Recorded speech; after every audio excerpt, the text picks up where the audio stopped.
Ashama harka fuunee kabajamtootaa fi jaalatamtoota qaqqaalii ilmaan Oromoo hundi keessaniyyuu nageenyi kiyya oowwan iddoo isin jirtanitti isin harka qabu isin jechaa kan inni ramadde jechuudha. Dura dursoo haasaa kiyyatti seenuun duratti jechuudha. Obbo Fayyisaa Leellisaa jechuudha. Baga gammaddee maatii kee ka jaalattu saniin ka hawwaa turte saniin wal arguu keetiin jedhaani gooti caaluu gooticha tokkicha akka kumaa kan sabaaf gartee diina meeqa naasisee warroota meeqa jechuudha burjaajesse jechuudha. Kanaaf galatoomii jennaan Fayyisaa Leellisaa maatii kee wajjin horii bulii wajjin jiradha isiniin jedha. Kanatti aansuudhaan har'aan tana jechuudha yaadota gaggabaabaa tokkoon qabadhee dhufe innis maalidha. Bulchiinsa mootummaa naannoo Oromiyaa obbo Lammaa Magarsaa fi akkasumas obbo Bakar Shaalee jechuudha. Afaan dhadhaa fi damma dibatanii gadi bahanii sabboontota fakkaatanii har'aan tana onnee ilmaan Oromoo keessaa dubbachuu yaaluun isaaniitii fi uummata Oromoo gowwoomsuu yaaluun isaanii maal fakkaata ka jedhudha xiqqoo qabxii tokko lama isinii tuqa. Akkasumas ilmaan Oromoo yeroo ammaa kanaa marsaa sadaffaadhaaf akka isaan hidhamaa jiranis ka argaa fi dhagaa jirru. Inni marsaa jalqabaa isaa ta'uti ka leenjiiwwan mooraalii garaagaraa keessatti jechuudha. Leenjii sabboonummaa kanaan isaan kana akkaataa isaan itti haaromsaa jiranii fi gama pilaazmaatiin barumsoonni garaagaraa akka isaanii kennamaa jiru. Isaan kana bireen wash yookaan ammoo tinuu sammuu isaanii kana sabboonummaadhaan akka isaan guutaa jiran warroonni achi bahan isaan hedduun isaanii kan walqunnamaa jiru nutti himaa jiran jechuudha. Warri marsaa lammaffaas gadhiifamanii warri marsaa sadaffaaf itti jiranii jechuudha. Kana jechuun ammoo tinuu warroota fakkeenyaaf yeroo jalqaba fincilii diddaa gabrummaa gincirraa eegalee Oromiyaa guutumaan guututti wal gahe warroota butamanii hidhamanii mana hidhaa akka Qiliinxoo, Qaalitti, Hursoo, Zuwaay manoota hidhaa gurguddaa keessaa akka Shawarobiitiin bootti warroota jiranii alaa kun warroonni amma hidhaman jechuudha. Warroonni amma hidhaman kun fakkeenyaaf namoota nu argaa turre jechuudha. Information nu gaa jiru ture maal jedha. Fakkeenyaaf magaalaa Awwadaa irraa bulchiinsi itti aanaan bulchiinsa magaalaa Awwadaa sadarkaa mootummaatti hidhamanii warroonni fakkeenyaaf obbudiyoo keessa hidhamanii turan uummata kana wajjin leenjii fudhachaa turanii jechuudha. Fakkeenyaaf akkuma uummata kana wajjin leenjii fudhachaa turanitti uummatoota aanaa isaanirraa fudhatanii fidan kana wajjin isa kana leenjisan jechuudha. Meelaadha. Diraamaa yookaan feevarii isaan taphachaa jiran achitti qeeqan jechuudha. Warruma achi taa'utu warruma fakkeenyaaf godinoota garaagaraa Wallaggarraa, Arsiirraa, Shawarraa, Baaleerraa bakka hundaa dhufan kana walitti fidanii warrootuma bulchiinsa mootummaa aanaa warroota itti aanaa turanii warroota bulchiinsa kominikeeshinii bulchiinsa waajjira bulchiinsa nageenyarraa hojjetan kana hunda isaanii achi fidanii har'aan tana oppiidiyoon diraamaa ittiin dalagaa jirti uummata kanaan. Maal jedhaniin fakkeenyaaf uummata kanaan maal jedhanii atiin bakka san kasikaatiif mootummaan akka hawaasa tajaajiltuuf akka gartee hawwii fedhii uummataa dhageettee dhimma abbootii aangoota dhimma ilaallatutti gama sadarkaa walitti deebistee akka rakkinni kun hin kaane namoota godhuu qaban keessa turan isinii. Kanaafiyyuu rakkina bulchiinsa nageenyaatii fi rakkinoota kenna hooggantoota kenna sadarkaa pirezidaantummaa hanga baadiyyaa hanga aanaatti jirantu rakkina kana isinitti fide kunoo bulchiinsi magaalaa aanaa itti aanaa magaalaa Awwadaa kunoo achuma keechisanii isa qeeqan jechuu uummata kana duratti badiin kun kakkanaa badii keetti jedhanii itti muran jedhee fudhatanillee. Uummannis waan isaan dhagaa turan san waan isaan achi jechaanii turan san achumatti qeeqanii fudhatee achitti waa'ee sabboonummaa walitti haasanii uummata kana bireen wash godhanii sammuu isaanii jijjiiranii jiran. Kanaaf har'aan tana obbo Lammaa Magarsaa fi obbo Bakar Shaaleefan bifa adda addaatiin sadarkaa aanaa sadarkaa godinoota garaagaraatti hanga naannootti jechuudha deemanii wantoonni isaan har'aan kana haasawaa jiran kun dhugaa dubbachuudhaaf ilmaan Oromoo har'aan tana biyyoota Midilistii keessa Eeziyaa keessaa fi Ameerikaa biyyoota Awurooppaa keessatti argamnu wantoota nuti ifaaf bilisaan taanee har'aan tana sooshaal miidiyaa irratti isaa ta'utti barreessuun wantoota nu haasa'uu dandeenyu tokko har'a haasaa jira jechuudha. Achirrattis deebi'ee maal jechaa jiranii Oromoon duris gabrummaa jala jirti har'as gabrummaa jala jirti. Kana jechuun maali? Fakkeenyaaf xalayaan isaan dubbisan kun jalqaba fakkeenyaaf namoonni barreessan ni beekaman jechuudha. Namoonni waan kana duubaan ta'anii barreessanii xalayaa kanatti kennan ka akka eenyu qophee namicha fakkeenyaaf yeroo obbo Mallas Zeenaawii du'etti jechuudha. Mallas Zeenaawii du'etti nagaan boqodhu Mallas jedhee sa'aatii 24 keessatti xalayaa barreesse warroota tooftaa hawaasa Oromoo kana ummata onnatee ka'e kana ummata kana bifa kamiin tasgabbeessuu dandeenya ummata kana akkamitti qabbaneessinee manatti dachaasuu dandeenya kan jedhurraa kan ka'e har'aan tana daasbooraa fakkaatanii sabboonaa fakkaatanii namoota Oromoof Oromiyaaf quuqaman fakkaatanii ilmaan Oromoo dalagaa dhabanii miliyoona lakkaa'aman biyya keessa jiran dargaggootaaf akka nama waan bajatii fi isaaniitii mallaqa keessa isaaniitii baasanii warshaa adda addaa industirii adda addaa dhaabanii fi ummata kana dalagaa uumuu fi danda'an tokkotti onnatanii har'a onnee isaanii keessa dubbatan kun ilmaan Oromoo kijiba dhugarraa fagaate guddaa akka ta'e hubachuudha qabdan. xalayaan kun jalqaba kabarraa kun afaan Amaaraatti afaan Tigriifatti hiikamee warroota garaagaraatiin tiraansileet ta'ee abbaa Isaayyaa Faalleens sadarkaa piraayim ministeerii ta'ee jiru Hayilamaariyaamis namni hundi dubbisee uummata kana bifa kanaan tasgabbeessuu dandeenya waan kana godhuu qabnaa nurraa dhaabbadha. Uummata kana akka kooyingoon taate uummanni kun hin qabbanaa'u waa'ee sabboonummaatti taasifna waa'ee gabrummaatti taasifna waa'ee diinagdeetti taasifna jedhan. Har'aan tana waa'ee diinagdeetii fi waa'ee sabboonummaa keessaa haasawan dhiisanii har'aan tana ilmaan Oromoo kumaatamaan lakkaa'aman manidhaa keessatti hidhamanii manidhaa keessatti gubachaa jiran hooggantoonni ilmaan Oromoo mataa ta'an har'aan tana miseensonni sadarkaa aanarraa hanga baadiyyaatti jiran hundi isaanii manootii hidhaa gara sadarkaa federaalitti jiran garaagaraa keessatti torchi ta'aa jiran jechuudha. Har'a sanirraa haasa'uutti hin jiran dhiiga ilmaan Oromoo jigarraa dubbachuutti hin jiran ilmaan Oromoo 100 guyyaa tokko keessatti jaarraa 21 keessatti hora arsadee guyyaa irreechaa dhumanirraa dubbachaa hin jiran jechuudha. Gumaa ilmaan Oromoo dhiiga ilmaan Oromootiif akkasumas ilmaan Oromoo madaa'anii yaala dhabanirraa dubbachaa hin jiran jechuudha. Isaan ammas wanni isaan haasaa jiran sabboonaa fakkaatanii ilmaan Oromoo yaaluu keessa onnee isaanii keessa fi sammuu isaanii keessa seenuu yaaluu fi warroota amma fakkeenyaaf sadarkaa agartanii xollaa fi kaambilee garaagaraa keessatti qorannoo adda addaatii fi leenjii adda addaa isaan kennanii sabboonummaadhaan isaan kana bilcheessanii gadi baasanii kaachii bahu kun bireeniin isaa ooradii jijjiiramee jira. Sadarkaa aanaa fi baadiyyaatti yoo dhaqe warroota sadarkaa waajjira mootummaa keessa dalaganis haa ta'uuti namoonni dhuunfaas uummata keessa seenanii waa'ee sabboonummaa bar har'aan tana bar iskaapiidhaan yookaan wanni palaasmaadhaan har'a bar Bakar Shaalee akkana jedhee nu barsiise har'aan tana Lammaa Magarsaa akkana jedhee nu barsiise warroota mootummaa keessa turan kan sadarkaa mootummaatiin hojjechaa turan warroota xollaa keessatti leenjii adda addaa yeroo garaagaraa fudhachaa turan yeroo fakkeenya waajjira bishaanii keessa hojjechaa turan namoota hedduu qunnamaa ture jechuudha. Har'aan tana sadarkaa isa keessa baanii waajjira dhuunfaa keessa kan hojjetan kan har'aan tana qabamanii xollaa himatti deebi'anii barumsa gaafsan baratan sabboonaa ta'anii nama Oromoof dalagan quuqamu ta'anii nama Oromoo gabrummaa jalaaf hiyyummaa jalaaf sabaaf Oromoof Oromiyaa baasuudhaaf hojjechaa jiru godhanii gadi baasuun isaanii kama argaa fi dhagaa jiru jechuudha. Warroota akkanaa kunis infoormeeshina garaagaraa kan naannoo sanirraa dhufu nutti himaa jiranii kun ammoo ilmaan Oromoo dhugaa kijibarraa fagaate akka ta'e beekuudha qabdan jechuudha. Har'a isaan waa'ee fincilaa waa'ee gaafii uummataa gaafii abbaa biyyummaa gaafii mirgaa dhiisanii gaafii maastar pilaanii haa ta'uuti gaafii ammallee abbootiin aangoonni siyaasaa hidhaman abbootiin siyaasaa hidhaman gaafii gaazexeessitoota gaafii mirga abbaa biyyummaa kan hunda gumaa ilmaan Oromoo irraa haasa'uu dhiisanii waa'ee sabboonummaa waa'ee diinagdee waa'ee gabrummaa caaltu jala jirra malee nuti Oromoo yoom bilisoomtee beekte takkaa yoom takkaa ilmi Oromoo tokko firii ta'ee haasa'ee beeka. Kanaaf dubbii jaraa subatti isin gabaabsa uummanni kun akka kijiban onnee uummata Oromoo keessa sanii daasboora fakkaatanii har'a yoo akkasiire jaaramoonni Oromoo kaala jiran maal gochaa waa'ee sabboonummaa isaarree akka isaanii yoo akkasii bilisoomne jira jechuudha. Kanaaf uummanni kun ammallee keessattuu yeroo Oromoo irratti jechuudha gama adda addaatiin bifa adda addaatiin haala adda addaatiin sadarkaa waraanatti sadarkaa liyyuu poolisii garaagaraatiin jechuudha daangaa Oromiyaa irratti ilmaan Oromoo irratti duulli shukanneessa gara jabinaa rasaasa guguddaadhaan ilmaan Oromoo irratti har'a duulaa jiran kanatti oppidiyoo waa'ee sanii maan dubbanne ji'a lama dura ji'a lama sadii jennee jirra har'as itti jiranii jechuudha waa'ee kanarraa dubbachaa hin jiranii jechuudha. Egaa amma qabxii kiyya kan lammaffaa maalidha hundi keessanuu akkuma beektan jechuudha. Sadarkaa mootummaa federaalaatiin wal qabatee jechuudha mootummoota naannoo garaagaraatiin uummanni Oromoo fi Oromiyaan jechuudha gartanii reebicha garaagaraarra jiran jechuudha. Reebicha hamaan irratti raawwachaa jiran ajjecha duguggaa saamiinsa lafaatiin wal qabatee jechuudha. Harargee bahaa aanaa gursumirraa munyuu mulluqqeerraa eegalii araddaalee adda addaa irratti jechuudha naannolee adda addaa garaagaraa irratti gama baaleetiin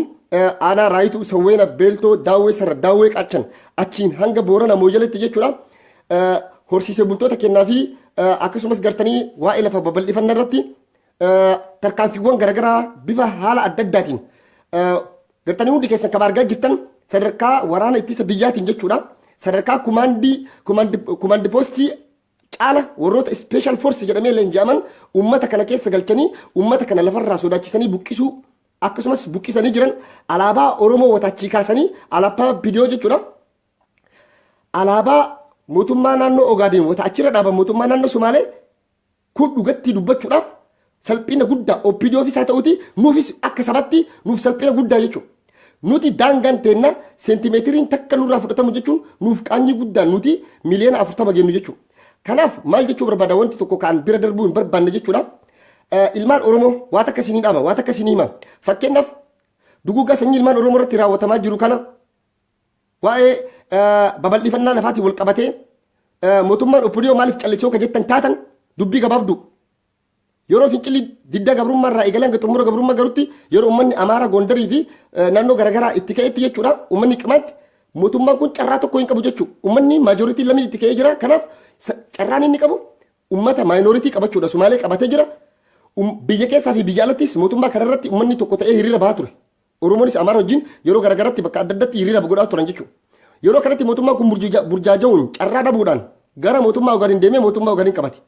magaalaa Jijjigaa keessatti hiriira bahanii fi bira dhaabbatanii jiran kanaaf mootummaan kun feevarii walii taphatan akkana sikuraatti kana naa godhi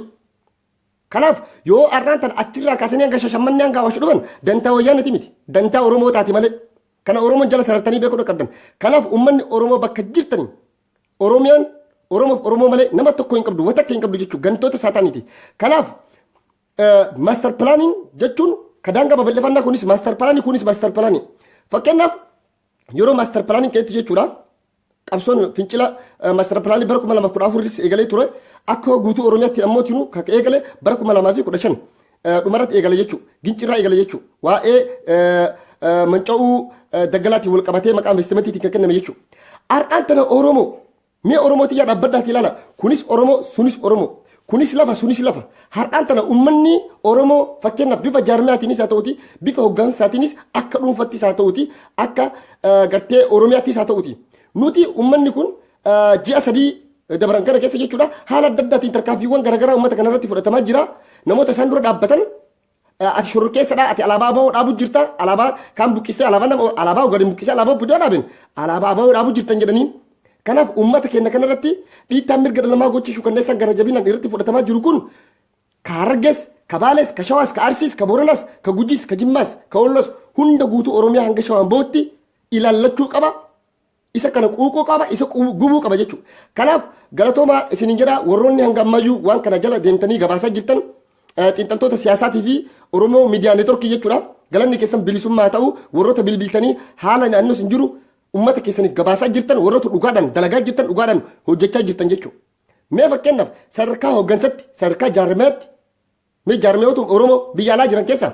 namni waan kanarratti yaada kenne tokko gadi ba'ee jira hin dhageenye bifa barruuttiinis haa ta'uti uummata kan miidiyaa masaa fedhanii haa ta'uti waan kana argaa hin jiru dhagaa hin jiru jechuudha. Kanaaf yoo Oromoodhaaf dhugaadhaan dhaabbanne yoo Oromoodhaaf dhugaadhaaf quuqamne kunis Oromoo sunis Oromoo yoo dhugaadhaan Oromoodhaaf kan quuqamnu taate kunis lafa sunis lafa kunis ummata sunis ummata kunis nama jechuudha. Kanaaf ummata kana hundi keenya bakka jirru kaanee ummata kana cinaa dhaabbachuu qabna haala barbaachisaa ta'e hundan iddoo barbaachisu hundatti ummata kana bira dhaabbachuun barbaachisaadha. Ummata kana fakkeenyaaf warroonni bifa daasporaatiin bifa alaa jirru fakkeenyaaf asiin dura maal jechaa ture rasaasaa binnuu maal jechaa ture ummanni kun maallaqa barbaada bakka rasaasa irraa bitatu beeka bakka xiyyiitii irraa bitatu beeka ummata kana gargaaruun nurratti dirqama ta'a jechuudha. Maaliif akka jennu taate ummanni kun ummata haa xiqqaattu haa guddattu hidhannoo qabu jechuudha. Ummata harka qullaa jiru miti rasaasa fakkeenyaaf xiyyiitii tokko qabaa kilaashii tokko qaba xiyyiitii 10 keessa qaba xiyyiitii 10 isiniin irraa agaazii liyyuu poolisii gatee aayidii jaraa mattaawaqaa jaraa keessaa fuudhaa jira jechuudha. Kun salphina guddaa jechuudha. Sadarkaa mootummaatti konkolaataa isaanii booji'aa jiranii jechuudha. Kun onnee har'aan tana silaa waraanni tokko hin qabne qaban jechuudha uummanni kun. Kanaaf mootummaan Itoophiyaa ammoo mootummaa warri OPDO fi jinnii maarree isin jettan kana guutuu dhiistanii sabboonummaa isaan isinii faarsan dhiistanii Oromoon biyya keessa jirtus ka biyya alaa jirtus uummata kana wajjin dhaabbachuu qabdan stand with Oromo Eastern isiniin jedha. Oromoo gama bahaatiin duguugan sanyii irratti raawwatamaa jiru wajjin kaatanii dhaabbachuun barbaachisaa jechuudha. Wata kaan waggaa meeqa haasaa baane waan hin jirreyyuu haasaa baananii wal arrabsaa turre mee har'aan tana uummata kanaaf gadi bahaati dubbadhaati waan takka jedha sadarkaa hooggansattis sadarkaa jaarmiyaattis haa ta'uuti sadarkaa kamittuu haa ta'uuti jechuudha. Kanaaf ilmaan Oromoo yaa ilmaan ayyaa dhaamsi ani isin dhaamu kunis maaster pilaanii sunis maaster pilaanii kunis Oromoo sunis Oromoo kunis nama sunis nama kunis lubbuu kanaaf Oromoon akkuma bara darbe keessa harka wal qabatanii Oromiyaa keessatti kaabaa kibbatti baadiyyaatti mootummaan funyaanii hidhate. Kokkee qabdanitti jechuun arras kaatanii uummata kana kokkee qabu qabdan ilmaan Oromoo lafarraa buqqa'u daangaan saamamu kuun hidhamu kuun reebamu kuun biyyarraa badu kuun baaratti dhumu kuun Oromoo saba hagana ga'u taanee dhugaa dubbachuudhaaf nuuf qaanyi mee mootummoota fakkeenya Awurooppaa kana fudhadha lammiin isaanii tokko ka dhuunfaa tokko waa ta'e jechuudha hagam takka quuqamanii sadarkaa hooggansaa sadarkaa biyyoolessatti irraa dubbatan jechuudha nuti har'aan tana dantaa saba keenyaa hin qabnu jechuudha dhugaa dubbachuudhaaf hundi keenya jechuudha wal kijibnu kanaaf hundi keessan ilmaan Oromoo yaa ilmaan ayyaa bakka jirtanii kaatanii harka wal qabattanii akka uummata kana dura dhaabbattan dhaamsa Oromummaa sin dhaama galatoomaa ulfaadha wayyamaa agartanii warroonni amma fakkeenyaaf leenjiiwwan garaagaraa fudhatanii bahaa jiranii fi marsaa sadaffas ilmaan Oromoo hidhamaa jiran jechuudha maqoota garaagaraatiin. Kanaaf har'aan tana wantoota ta'aa jiru agartanii argaa jirtan. Ilmaan Oromoo ka sadarkaa yuunivarsiitii irraa eebbifamanii hojii isaanii dhabanii aanaa gursum aanaa munyumulluqee fi magaalota garaagaraa naannoo dangaa qubatanii galan har'aan tana warroota sabaaf quuqama qaban kana ka ol ka'ee mirga isaa falmatu lafa kiyya narraan buqqiftu lafarraan kiyya nan dhiibdu ka jedhu kana har'aan tana taargaan jiratti maxxansee ati shororkeessadha. Ati alaabaa adda bilisummaa Oromoo dhaabu jirta ati ababoodha jedhanii taargaan jirri uummata kanatti maxxansaa uummata ilmaan Oromoo irraa hidhaa jiran infoormeeshinii garaagaraa dhufaa jira peejilee garaagaraatti maxxanfamaa jira uummata kana duubamee akkamitti ilaaltan Oromootiyya warri daaspooraa keessattuu waan kanarraa callisuu qabdan bakka jirtanii harka wal qabattanii tokkummaadhaan ka'uu qabdan waa'ee bilisummaatii fi waa'ee qabsooteenna waa'ee baay'ee garaa nama nyaatu kuni waa'ee jaarmoota Oromootii fi sadarkaa hooggansaa isaaniitis waan baay'ee garaa nama nyaatu waan isaanirraa guyyaa biraatti irraa haasofna jechuudha kun ka ta'uu danda'u immoo mee laallaga amma qophiin Oromoo Convention marsaa lammaffaadhaaf qophaa'aa jira Ameerikaa keessatti san booda sirraasuu dandeenya garuu waan baay'ee garaa nama nyaatu sadarkaa hooggansa sadarkaa jaarmaatti uummata akkana dhumaa jiru kanarraa dhiistanii sababa maallaqa Awurooppaa keessa wal lolaa jirtan sababa maallaqa kennaa ibaluu kennaa kaanii kennaa sababa maallaqa guyyaa tokko irraa isinii deebina fakkeenyaaf anis ni jira namoonni hedduunis ni jiran waa'ee maallaqa fakkeenyaaf warroonni jaarmoota garaagaraa irratti maallaqa irratti wal nyaachaa jiran maallaqa irratti wal lolaa jiran isaan maallaqa irratti wal loluu wal nyaachuu malee saba kanaaf bu'aa maal buusna maal hojjenne sabni maal barbaada hawwiin fedhiin uummataa waan jedhu tokkorraa dantaa hin qaban jechuu kana Oromoo jala sararaatee beekaa irrallee boruleef taanillee jechuu isaan tubboo isaanii guutuu malee ilmaan Oromoo barataa Oromoo qotee bulaa Oromoo jiraataa Oromoo dafqaan bulaa Oromoo irraa kuulii dantaa isaaniitii miti jechuudha. Maaliif akka jennu taate har'a anamma dhugaa dubbachuudhaaf oppidoo waa'ee sabboonummaa keessa kun illee waa'ee sabboonummaa kun takkas ka Oromoodhaaf dhaabbate tokko hin jira jedhee yaadoon akka kiyyatti dhugaa dubbachuudhaaf. Waggaa takka waggaa lama deemnaa bara waggaa lama ilmaan Oromoo karaa saasni irraan dhaabbatin jechuudha. Amma torbaan takka yookaan ji'a takka booda taankiin nurra deema jechuudha. Kana irraa hin shakkina ji'a takka ji'a lama booda taankiin irraa lafa sanarraa si kaasan jechuudha. Kanaaf ilmaan Oromoo bakka jirtanii uummata kanallee dhiibbaa irratti godhaati wal dura dhaabbatina afaan takka ta'a tokko ta'a Oromoof quuqama sabaaf dhaabbadda biyyaaf dhaabbadda hawaasa keessaniif jiraadda dhimma dhuunfaa keessaniitiif dhimma aangoo keessaniitiif jettanii saba kana gabrummaa jalatti isaan umrii dheeressuun bu'aa hin qabu jechuudha. Namni dhugaaf sabaaf quuqamu namni dhugaaf sabaaf haroodhu aangoof hin bololu jechuudha. Aangoof hin bololina namoota dandeettii qabanitti dabarsaa kenna haa hojjetanii warroota dandeettii qaban meeqa jira ka ta'aa jiran. Huloo lamaa walirratti oofne miidiyaa garaagaraa banannee peejii garaagaraa banannee weebsaayitii garaagaraa banannee waan kijibaa uummatatti illee ni mina oppiidiyoon gargar hin jirtan jechuudha. Waan hin hojjetamin tokko oppiidiyootti uummatatti ni mina oppiidiyoon xiqqoollaa taatu haa guddattu kana goonee jirti jettee TV nuun garsiisti karaa kiiloomeetira 100 dalagan 50 yuun garsiisti cinaa tokko jechuudha. Hin kijibina parsentii 100 hawaasa hin sobina uummanni Oromoo qubee jenereeshinii dhaloonni kun kijiba ifatee jira jechuudha. Kanaaf hundi keessanuu bakkuma jirtanii ummata amma dhumaa jiru kana cinaa dhaabbadhaa kaa maastar pilaanii bifa jijjiiratee nu dhufe ka dhumaa jirus ka achi dhumaa jiru ka duras dhumaa jirus tokkuma jechuudha. Kanaaf Oromoon biyya keessa biyya alaa jirtan hundi keessan akkuma asiin dura harka wal qabattanii baadiyyaatti kaatan hundi keessan kaba kibbatti akkasitti har'aan tana ka'uudha qabdanii jala sararaatii ofitti hima namni tokko ka waa'ee kanarraa dubbachaa jiru hin jiru ji'a sadii moo akkanaaf deemu jira jechuudha. Hundi isaa beeksisa adda addaatii fi wanta adda addaa maxxansuu malee wanta akka namni kanarraa haasawaa jiru tokkollee hin jiru jechuudha. Kanaaf yaa ilmaan Oromoo yaa ilmaan ayyaa oppiidiyoon bu'aa takka uummata Oromootii hin buustu isaan ashangulliitidha isaan booji'amtoota hafuura wayyaanitti warra somba baafatu xalayaa barreeffamee fi kennameef qofa dubbisan isaan sabboona fakkaatanii dubbachuu jechuun uummata kana qabbaneessu. Maal jettanu bar eeree biyya keessa taa'ee bararra obbolummaa Magarsaa akkana jedhee waa'ee sabboonummaa isaa jira bar waa'ee gabrummaa isaa jira bar waa'ee karaa sabsabummaa isaa jira bar arraa lammaa Magarsaa waa'ee hojii dhabiinsaa furmaatatti godhuudhaaf haasaa jira ka biyya keessa jirus akkas jedhaa beeka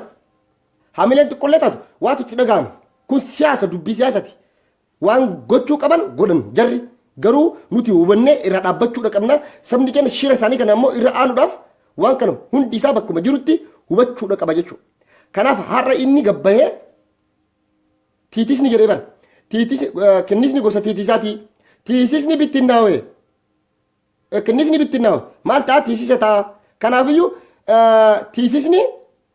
gurmaahee mootii qabu ka gurmuu qabu kanni isaa damma dammeessaa jedhe. Kanaaf tiisisa bittinnaa'e hin ta'inaa jedhe mun siyaasa inni fayyadamu kun nuuf fakkeenyaaf namoota hin galleeftu jira akka isinii galu jechuudha. Kijibni isaanii kun jechuudha. Tiisisni isaan jechuudha. Kanaaf garuu waan jedhaniif qabanii kaayoo qabanii namoonni irraa barateefillee namni tokko tokko barumsa ta'aaf jechuudha. Mammaaksisuun